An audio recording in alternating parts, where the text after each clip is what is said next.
আমাদের জীবনের সবচেয়ে গুরুত্বপূর্ণ আবিষ্কার হলো নিজেকে জানা।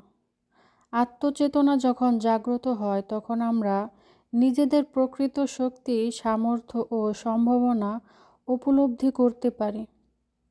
আত্মনির্ভরশীলতার আসল সূত্র লুকিয়ে আছে এই আত্মপরিচয়ের ভেতরেই। যখন আমরা নিজেদের শক্তি ও দুর্বলতাকে চিনতে পারি, তখন বাইরের জগৎ আমাদের ওপর প্রভাব বিস্তার করতে পারে না।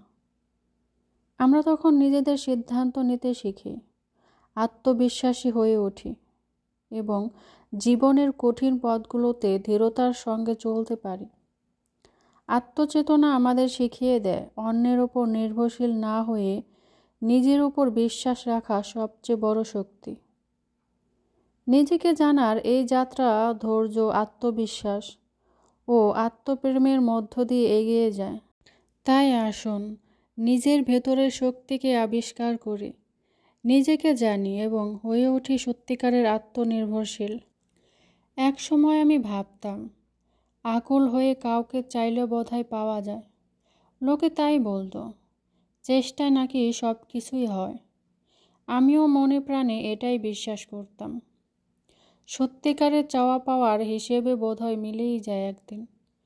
তীব্র আকুতি নিয়ে কাউকে চেয়েছিলাম, চেষ্টার কোনো কমতি ছিল না একটুও। তবুও সৃষ্টিকর্তা আমার প্রার্থনা শোনেননি। পৃথিবী আমারে শূন্য হাতে ফিরিয়ে দিয়ে শিখিয়েছিল অনেক কিছু। আমরা এমন মানুষের কাছে কিছু একটা পাওয়ার আশা করি, যেই মানুষটার আসলে কিছুই দেওয়ার ইচ্ছাই নেই। দিন শেষে মানুষটার কষ্ট দেয় না, কষ্ট দেয় একপাক্ষিক অনুভূতিটা। যে মানুষটা কখনোই আসবে না, তার জন্য ব্যাকুল হয়ে করা অপেক্ষার কোনো শেষ নেই। আর যে অপেক্ষার কোনো শেষ নেই, সে অপেক্ষা শুরু করাটাই ছিল ভুল। ভুল মানুষের জন্য অনিঃশেষে অপেক্ষাটা যত দীর্ঘ হয়, কষ্টের তীব্রতাও ততই বাড়তে থাকে।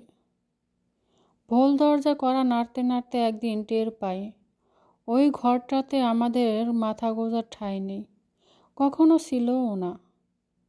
কোনো একদিন তাই সব ভালোবাসা ভুলে ফিরে আসতে হয়।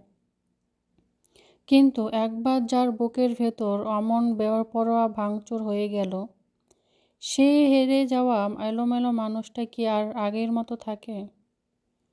নক্ষত্রের মতো মানুষও জ্বলজ্বল করতে থাকে চোখের সামনে, অথচ সে ঝরে গেছে, বিলীন হয়ে গেছে সেই কবেই।